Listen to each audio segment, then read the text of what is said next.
Everyone, कैसे हैं आप सब। आई थिंक बहुत अच्छे होंगे और मन लगा के प्रैक्टिस भी कर रहे होंगे और बहुत अच्छे होंगे। तो इस टाइम हो रहा है, टाइम 9:30 बज रहे हैं और 9:30 बजे मुझे टाइम मिल पाता है। बच्चे स्कूल चले जाते हैं और हस्बैंड भी चले जाते हैं, तो बस यही टाइम मिलता है। अब इसके बाद मैं अपनी स्टडी को कंटिन्यू रखूँगी। अब इतने बच्चे स्कूल से नहीं आते, इतने में अपनी देखूँगी कि मुझे क्या क्या पढ़ना है, आज क्या क्या कवर करना है, कौन कौन सा टॉपिक मुझे पढ़ना है। तो मैंने पहले ही सोच लिया था कि कौन सा टॉपिक मुझे पढ़ना है। तो टॉपिक पढ़ने के लिए एक तो मैं द्रव्यमान केंद्र पढ़ने वाली हूँ, जो चैप्टर है, और एक मैं ग्रेविटी, ये 2 चैप्टर मैंने पढ़ने का सोचा है आज। मतलब रिवीजन करना है, पढ़ना क्या है, रिवीजन करना है। पर इसके डेरिवेशन भी आएंगे, तो पहले थ्योरी को अच्छे से रीड करेंगे और फिर देन उसके बाद उसके ऑब्जेक्टिव या क्वेश्चंस निकालने की मैं कोशिश करने वाली हूँ आज। फिर उसके बाद मैं देखूँगी कि केमिस्ट्री में क्या क्या पढ़ना है। तो ये 2 टॉपिक हम पढ़ने वाले हैं आज, और इनमें से मैं बता दूँ, पिछली बार लास्ट ईयर GIC में ग्रेविटी से 2 क्वेश्चन आए थे, मे बी 2 क्वेश्चन, एंड और सेंटर ऑफ मास था, उसमें से 1 क्वेश्चन आया था। तो दोनों में से एक क्वेश्चन तो ज़रूर ही आएगा। ग्रेविटी में से 2 से 3 क्वेश्चन आ सकते हैं। तो बहुत अच्छा टॉपिक है, इसे बहुत अच्छे से तैयार करेंगे तो लेट्स सी कि उसमें से क्या क्या हम पढ़ पाते हैं। सेंटर ऑफ मास और ग्रेविटी, ये दोनों। तो मैं आपके साथ कुछ क्वेश्चन शेयर करूंगी जो द्रव्यमान केंद्र में के हैं, जो गत वर्षों में पूछे गए हैं। तो वीडियो को एंड तक देखिए, और मैं इसके साथ क्वेश्चंस के साथ साथ शेयर करूंगी आपके साथ कि बुक में से इस चैप्टर को किस तरीके से पढ़ना है। ये इंटरमीडिएट और BSc दोनों में ही पढ़ाया जाता है। ये चैप्टर बहुत ईजी चैप्टर है और जनरली ये क्वेश्चन तो मिल ही जाता है इसमें से। और रिटन एग्ज़ाम में हमें क्या क्या पढ़ना है, क्योंकि हमें नहीं पता कि रिटन एग्ज़ाम में वो क्या क्या पूछेंगे। तो ये लास्ट टाइम पूछा गया था क्वेश्चन GIC लेक्चर में। अब इसमें दिया हुआ है कि 3 द्रव्यमान 3 किलोग्राम, 4 किलोग्राम और 5 किलोग्राम क्रमशः कितने बल लग रहे हैं उस पर। पहले द्रव्यमान M1 पर ये F1 बल लग रहा है, F2 बल लग रहा है और F3। हमने ये कंसीडर कर लिया कि ये 3 जो द्रव्यमान हैं इन पर लगने वाले बल F1, F2 और ये हम F3 मान लेते हैं, ठीक है। तो ये 3 बल इस पे आरोपित हो रहे हैं। हमें निकालना है इस निकाय के द्रव्यमान केंद्र का त्वरण, हमें निकालना है। तो द्रव्यमान केंद्र का त्वरण हम किस तरीके से निकाल सकते हैं, देखते हैं। तो क्वेश्चन है द्रव्यमान केंद्र, सेंटर ऑफ मास, और उसका त्वरण हमें फाइंड आउट करना है। ये हमें तो उसके लिए जो फार्मूला होता है A, क्योंकि न्यूटन की गति के द्वितीय नियम से अगर हम जाएंगे, क्योंकि F इक्वल टू होता है m × A, तो हम डायरेक्ट यही फार्मूला लगा देते हैं ना। ये बल एक्सटर्नल फोर्स इस पे लग ही रहे हैं, ठीक है। तो F जो टोटल फोर्स हो जाएगा हमारा, यानी पहले हम फार्मूला एक्सेलरेशन निकालना है सेंटर ऑफ मास का, टोटल F/m, ये फार्मूला होता है।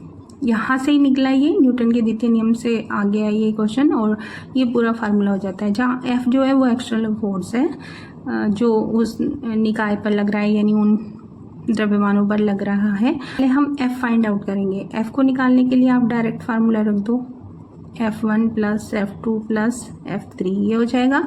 यहाँ से हम जाएंगे 6i कैप + 8j कैप और प्लस के 12i कैप। अब ये i कैप है, ये i कैप है, तो दोनों ये माइनस में है, ये प्लस में है, तो कितना हो जाएगा, प्लस हो जाएगा। 6i cap + 8j cap, okay. Upon में m है, m कितना है, ये 3, 4, 5, यानी m की जो वैल्यू हो जाएगी m1 + m2 + m3। एकदम से क्वेश्चन को सोल्व करेंगे, डायरेक्ट वैल्यू रख देते हैं। तो 3 और 4 7, 7 और 5 7, 5 12, तो ये 12 आ गया। अब इसमें से हम 2 कॉमन, यानी इसकी जो टोटल की वैल्यू है वो 12 है m की। यहाँ पर हम टोटल 2 कॉमन ले लेते हैं और 3i कैप + 8, ये 4 हो गया, j कैप अपॉन 12 को इससे डिवाइड करेंगे, 6 आ जाएगा। तो ये आया हमारा, यानी 3y6 i cap + 4y6 j cap, okay. ये आ गया ए। अभी यहाँ पे वेक्टर की फॉर्म में नहीं दे रखा है, ये तो वेक्टर की फॉर्म में आ गया। हमें निकालना है उसका एम्पलीट्यूड, तो एम्पलीट्यूड निकालने के लिए रूट में जो आई कैप का यानी एक्स एक्स का जो गुणांक होता है उसे रख देते हैं 3/6 का स्क्वायर, प्लस इसको रख देंगे 4/6 का स्क्वायर।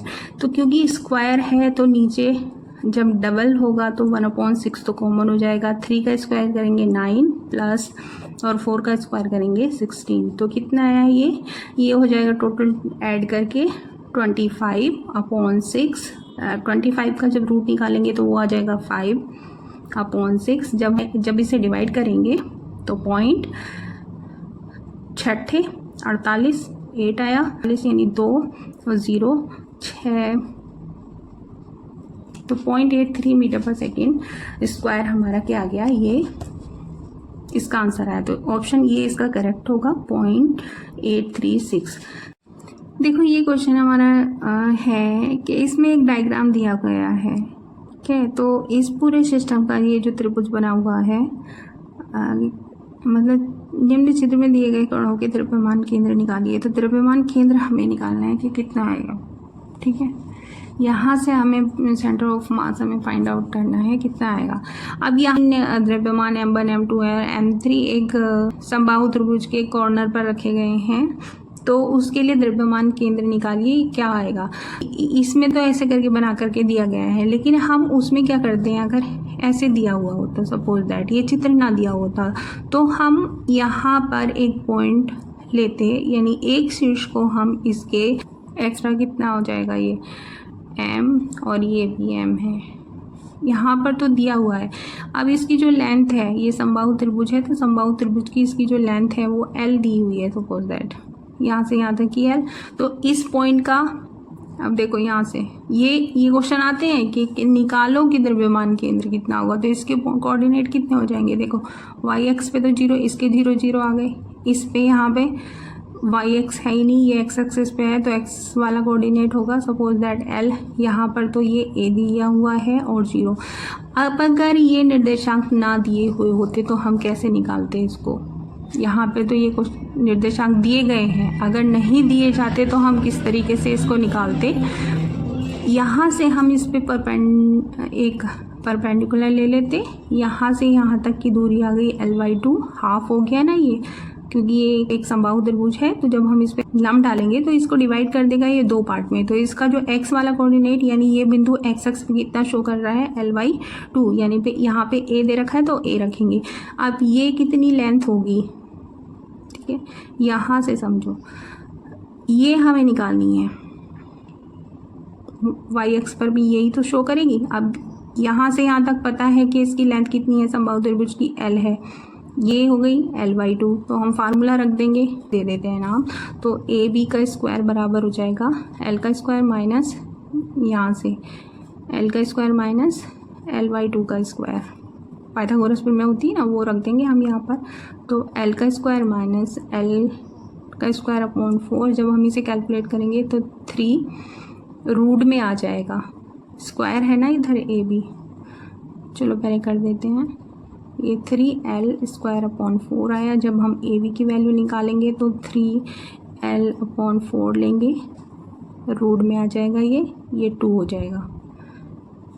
AB निकालने के लिए इधर रूट जाएगा ना, 3L स्क्वायर अपॉन 4, तो इतना आ जाएगा। तो हमें कोऑर्डिनेट अपने आप से भी निकालने होते हैं कई बार। तो इसका जो आया वो √3L, L नहीं दे रखा है यहाँ पे, L कितनी दी हुई है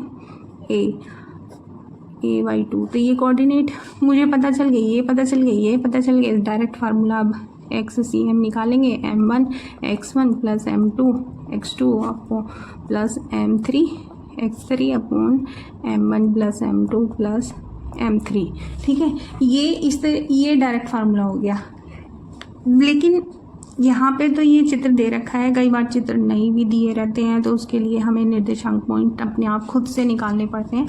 ये हमारा द्रव्यमान केंद्र का ये पूरा चैप्टर है, ये आप बुक से रीड कीजिएगा, ये बुक में दिया हुआ है, वैसे जानते भी होंगे बुक्स, तो ये सारे मतलब थ्योरेटिकल पार्ट इसका पढ़ लीजिएगा, ठीक है। ये डेरिवेशन भी हमें इसका निकालना है, द्रव्यमान केंद्र का। जब एक बार पढ़ेंगे तो बिल्कुल समझ में आएगा, क्योंकि आपका ऑलरेडी पढ़ा हुआ है इंटरमीडिएट में। तो बस दृढ़ पिंड के लिए देखो ये द्रव्यमान केंद्र, यहाँ से क्वेश्चन अलग तरीके के आते हैं।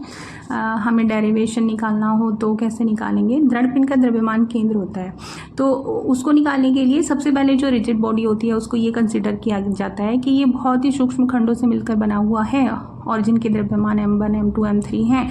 मान लिया एक सूक्ष्म खंड है जिसका द्रव्यमान कितना है, उसी बॉडी पर एक सूक्ष्म खंड है जिसका द्रव्यमान dm है और उसकी जो लेंथ है वो dx है। सेंटर ऑफ मास होगा वो इस तरीके से निकाला जाएगा, इंटीग्रेशन और x इंटू dm/m। यहाँ से हम फार्मूला रखेंगे और क्वेश्चंस को इजीली निकाल लेंगे। जैसे ये है, अब ये थ्योरेटिकल पार्ट में आ सकता है। ये चैप्टर है कि एक समान छड़ का द्रव्यमान केंद्र हमें निकालना है। तो मान लिया कि ये भी एक रिजिड बॉडी ही है ना, एक समान छड़ एक रिजिड बॉडी है, और सपोज दैट कि ये जो इसका एक एंड इस मूल बिंदु O पर स्थित है और ये एक्स अक्ष के अनुदिश रखी गई है, और ये जो बना हुआ है पिंड छोटे छोटे सूक्ष्म खंडों से मिलकर बनी हुई रोड है, और इसमें एक सूक्ष्म खंड का द्रव्यमान dm और उसकी जो लेंथ है वो dx है, और ये इससे कितनी दूरी पर है, x दूरी पर। तो जो हम फार्मूला भी पढ़ चुके हैं पीछे, ये हमने निकाला है।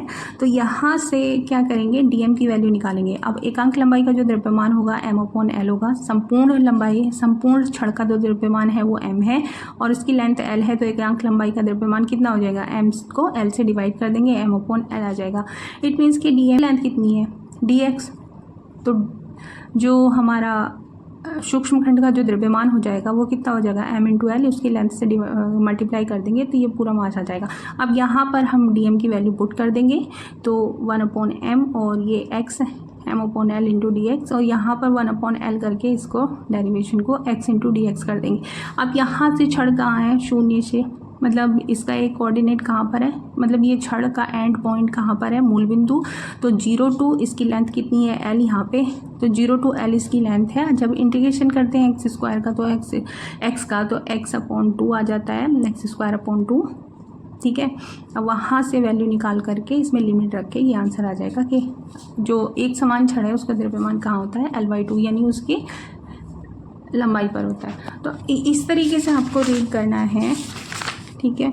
और ये एग्ज़ाम्पल दिए गए हैं, तो पहले आप एग्ज़ाम्पल करके देखिएगा, बहुत इजी है। जब आपको एग्ज़ाम्पल करने आ जाएंगे ना इसके, तो अपने आप ही क्वेश्चंस निकलने लगेंगे। इस तरीके के क्वेश्चन ज़्यादा पूछे जाते हैं, ये इस तरीके के क्वेश्चन हैं, ये है, ठीक है।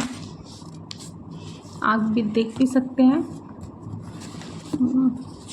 ये पूरा ही चैप्टर बहुत अच्छा चैप्टर है, एक बार बुक से ज़रूर पढ़िएगा और इसका पीछे का क्वेश्चंस ज़रूर निकालिएगा, सारे क्वेश्चंस। ये यहाँ से हमारे न्यूमेरिकल पार्ट स्टार्ट हो जाता है, तो यहाँ से ये पूरा कैसे दे रखे हैं, किस तरीके से कोऑर्डिनेट निकालने हैं, वो ज़रूर पढ़िएगा।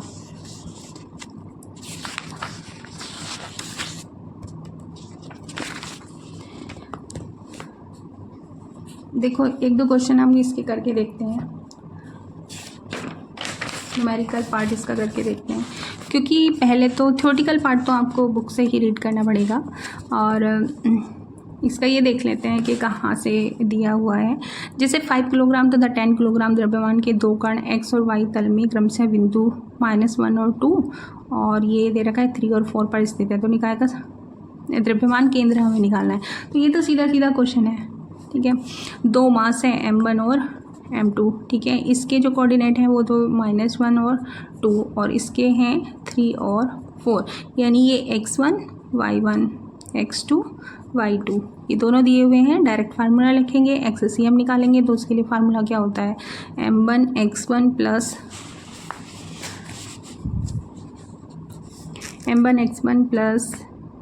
m2 x2 upon m1 plus m2, ये डायरेक्ट फार्मूला होता है। मतलब इतना लिखने की ज़रूरत नहीं, इतना अभ्यास हो जाए कि फार्मूला लिखने की ज़रूरत ना पड़े हमें, तब हमारा सिलेक्शन निश्चित हो पाएगा। ये m1 है तो 5 किलोग्राम है, x1 है, ये x1 की वैल्यू -1 है, इसे डायरेक्ट मल्टीप्लाई कर देंगे तो -5 हो जाएगा। मैं तो आपको एक्सप्लेन कर रही हूँ, अदरवाइज मैं अगर इस क्वेश्चन को करूँगी तो एकदम से यहीं पे वैल्यू रखूँगी। 5 किलोग्राम ये है, ये x1 की वैल्यू है, इसकी मल्टीप्लाई करूँगी तो माइनस, और m2 10 है और x2 हमारा 3 है, तो ये डायरेक्ट 30, यानी यहाँ पे 30 आया और यहाँ पे -5, नीचे 5 और 10 15 आ गया। m1 m2 की वैल्यू प्लस कर दी, यहाँ यानी 25 इसमें से माइनस हो जाएगा तो 25 आ जाएगा, 25/15, तो हम इसको यहाँ से 5 से डिवाइड करेंगे 5 और ये 3 टाइम्स, तो 5/3 एक कोऑर्डिनेट तो इसका ये आ गया। ठीक है, y वाला निकालेंगे तो सेम एज इट निकालेंगे कि m1 y1 यानी YCM m1 y1 plus m2 y2 upon m1 plus m2, direct multiply करेंगे 5 और ये y1 है 5 की 2 से, तो 5 2 जा 10 और ये m2 और ये y2, तो ये हो जाएगा 40 अपॉन m1 m2 कितना है प्लस करके 15, ये आया 50 अपॉन 15, तो ये डिवाइड हो जाएगा 5 10 और 5 3 जा, तो ये 10/3। तो x के जो x सी है और y सेंटर ऑफ मास इसके कोऑर्डिनेट कितने आए 5/3, निर्देशांक इसके 10/3, ये आंसर आ गया हमारा। इस तरीके के क्वेश्चन तो इजी होते हैं, बहुत इजी होते हैं। टफ वो क्वेश्चन पढ़ते हैं जिसमें हमको निकालने पड़ते हैं, जैसे मैं आपके साथ शेयर करूँगी एक क्वेश्चन।